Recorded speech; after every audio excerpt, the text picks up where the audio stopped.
সুন্নাত সালাত আদায় না করলে গুনাহ হবে কিনা, খালি গায়ে ওযু করার বিধান কতটুকু আর ওযু সঠিক হয় কিনা জানাবেন। মহিলারা বাড়িতে নামাজের বিছানা নামাজ পড়ে অনেক সময় বিছানার কর্নার ভাঁজ করে রাখে, তা না হলে শয়তান নাকি দাঁড়িয়ে যায় বিছানায়, কোরআনে সুন্নাহ ভিত্তিক কতটুকু সঠিক কথাটি? নামাজের ঠোঁট বন্ধ রেখে সম্পূর্ণ মনে মনে সূরা কেরাত পড়লে নামাজ হবে কিনা? ছোট বাচ্চারা বিছানায় পেশাব করলে তা শুকিয়ে গেলেও কি বিছানা অপবিত্র থাকবে?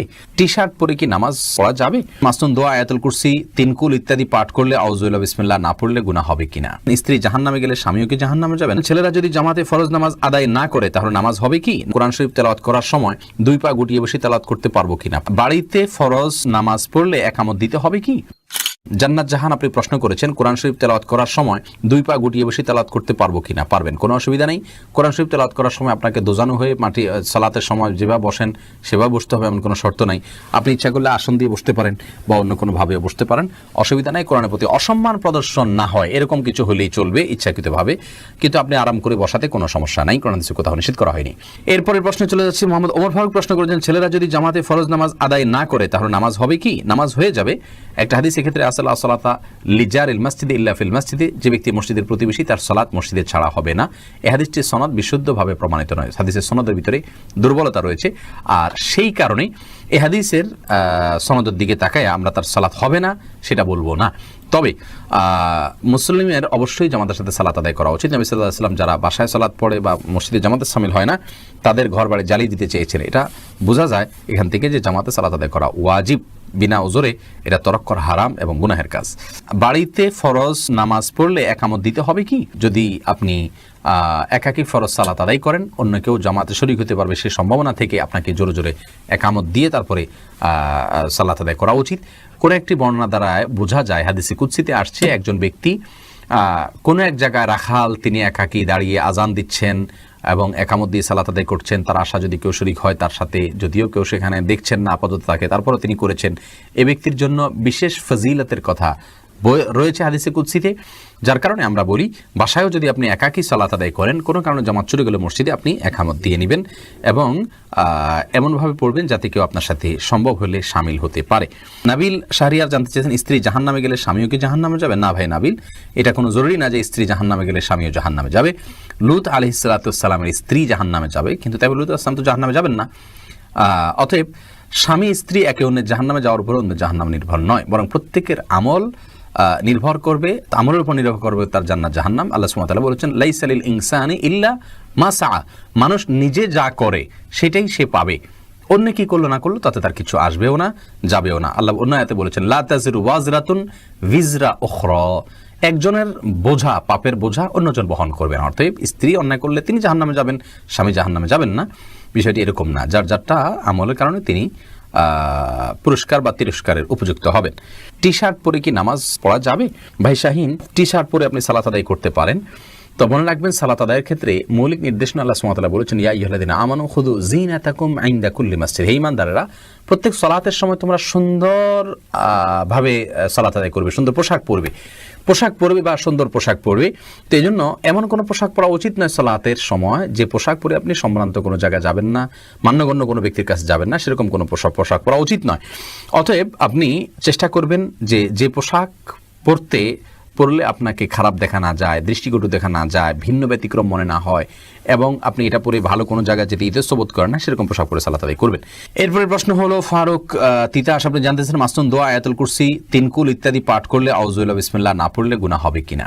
ভাই ফারুক, মাসনুন দোয়ার শুরুতে আউযুবিল্লাহ বিসমিল্লাহ পড়ার দরকার নেই, কারণ দোয়াগুলাই হলো আল্লাহর জিকির। সরাসরি আউযুবিল্লাহ বিসমিল্লাহ বলার উদ্দেশ্য আল্লাহর জিকির করা। তাছাড়া কোরআন হাদিসে কোথাও আমাদেরকে দোয়াগুলোর আগে বিসমিল্লাহ পড়ার কথা বলা হয়নি, আউযুবিল্লাহর কথা বলা হয়নি। আল্লাহ সুবহানাহু ওয়া তাআলা এরকম নির্দেশ করেন, রাসূল সাল্লাল্লাহু আলাইহি ওয়াসাল্লাম করেননি।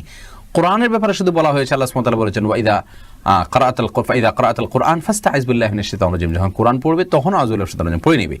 আর নবী সাল্লাল্লাহু আলাইহি ওয়াসাল্লাম প্রত্যেকটা সূরার আগে বিসমিল্লাহ পড়েছেন, সেই হিসাবে আমরা সূরার আগে যখন পড়বো তখন বিসমিল্লাহ পড়বো, আর তেলাওয়াত যখন শুরু করব প্রথমে তখন আউযুবিল্লাহ পড়বো এবং সূরা শুরু হলে বিসমিল্লাহ পড়বো। আর যদি সূরা শুরু না হয় মাঝখানে হয় তাহলে শুধু আউযুবিল্লাহ পড়বো, যেহেতু শুধু আউযুবিল্লাহ করার নির্দেশ করা হয়েছে।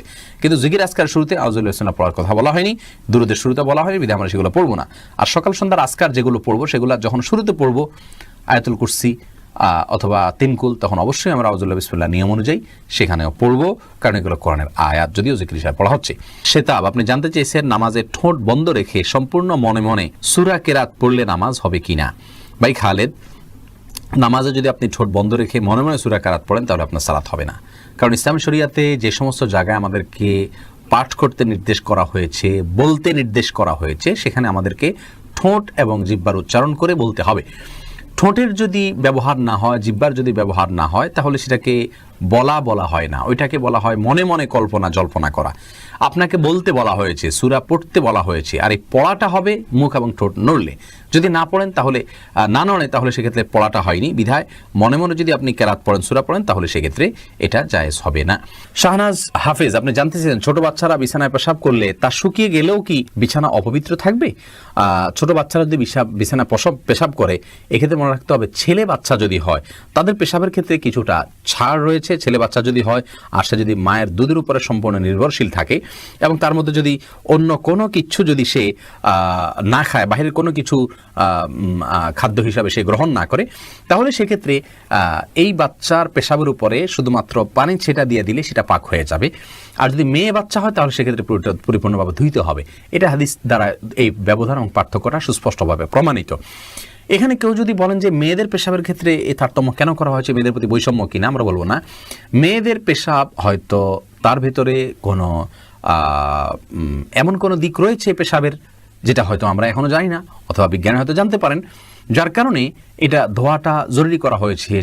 সেটাতে দুর্গন্ধের বিষয় থাকুক অথবা অন্য কোনো ক্ষতিকর কোনো কিছু থাকুক যেটা আমাদের কাছে অজানা, কিন্তু ইসলামী শরিয়াত নির্দেশ করেছে, নিশ্চয়ই এর ভিতরে কোনো না কোনো কল্যাণ আছে। আমরা দেখি ইসলামী শরিয়াত নির্দেশকে পালন এবং মান্য করার ভেতরেই কল্যাণ নিহিত আছে। বুলবুল তানিম, আপনি জানতে চেয়েছেন মহিলারা বাড়িতে নামাজের বিছানা নামাজ পড়ে অনেক সময় বিছানার কর্নার ভাঁজ করে রাখে, তা না হলে শয়তান নাকি দাঁড়িয়ে যায় বিছানায়, কোরআন সুন্নাহ ভিত্তিক কতটুকু সঠিক কথাটি? ভাই বুলবুল, বাড়িতে নামাজের বিছানা নামাজ পড়ার সময় কর্নার ভাঁজ করে রাখা, শয়তান দাঁড়াবে সেই ভয়ে, এটা কুসংস্কার। এর সাথে ইসলামের শরিয়ার কোনো সম্পর্ক নাই। কোরআন হাদিসে কোথাও বলা হয়নি যে কেউ সালাতের জন্য দাঁড়ালে তার জানামাজটা যদি বলা হয় তার কোনায় শয়তান দাঁড়াবে, এরকম কোনো কথা নেই। জামাতবদ্ধ সালাতে পুরুষরা যখন পাশাপাশি দাঁড়িয়ে সালাত আদায় করবেন, তখন কাতারের মধ্যখানে যদি ফাঁকা থাকে সেখানে শয়তান দাঁড়ায়, এটা হাদিস দ্বারা বোঝা যায়। এজন্য মানে নির্দেশ করা হয় ওয়ালা তাদাউল ফুরুজাত লিশায়াতিন, অর্থাৎ শয়তানের জন্য কোনো মাঝখানে ফাঁকা জায়গা রাখবে না। কিন্তু জায়নামাজের বা মুসাল্লার কোনাকাংশিতে শয়তান দাঁড়ায়, এরকম কোনো কথা ইসলামী শরিয়ার কোথাও নাই, কোরআন হাদিসের কোথাও বলা হয়নি, বিধায় এটি ভিত্তিহীন কথা। রাকিব কাজী সালেহ, আপনি জানতে চেয়েছেন খালি গায়ে ওযু করার বিধান কতটুকু আর ওযু সঠিক হয় কিনা জানাবেন। ভাই রাকিব, ওযুর ক্ষেত্রে শরীয়তে খালি গা বা জামা কাপড় পরা কোনোটি নির্দেশ করেনি। অতএব ওযুর ক্ষেত্রে আমরা খালি গায়ে যদি থাকি তাহলে কোনো প্রকার অসুবিধা নেই। ওযুর ক্ষেত্রে আপনি খালি গায়ে ওযু করতে পারবেন, কোনো সমস্যা নেই। সুন্নাত সালাত আদায় না করলে গুনাহ হবে কিনা? ভাই রাকিব হাসান, সুন্নাত সালাত আদায় না করলে বড় কোনো গুনাহ হবে না। গুনাহ তো অবশ্যই হবে, গুনাহ শব্দের অর্থ হলো ক্ষতি। সুন্নাত তরক করলে তো ক্ষতি হবেই। নবী সাল্লাল্লাহু আলাইহি সাল্লাম ৫ ওয়াক্ত সালাতের আগে পরে যে সুন্নতে মুআক্কাদাগুলো, এগুলোকে খুব গুরুত্বপূর্ণ সালাত হিসেবে আদায় করেছেন। অতএব সেগুলোকে যদি আপনি তরক করি বিনা প্রয়োজনে, বিনা কারণে, বিনা ওজরে, তাহলে তো ক্ষতি হবেই, গুনাহ তো হবেই এই অর্থে। কিন্তু গুনাহ বলতে কবিরা গুনাহ, বড় কোনো পাপ যেটা কারণে শাস্তির সম্মুখীন হইতে হবে, এরকম কোনো গুনাহ হবে না, কারণ এটি ফরজ বা ওয়াজিব নয়। আর ফরজ ওয়াজিব না হলে সেটা তরক করলে বড় কোনো গুনাহ হয় না। বিনা কারণে এটা না ছাড়াই উচিত, মুসলমান সুন্নাহকে তরক না করাই উচিত।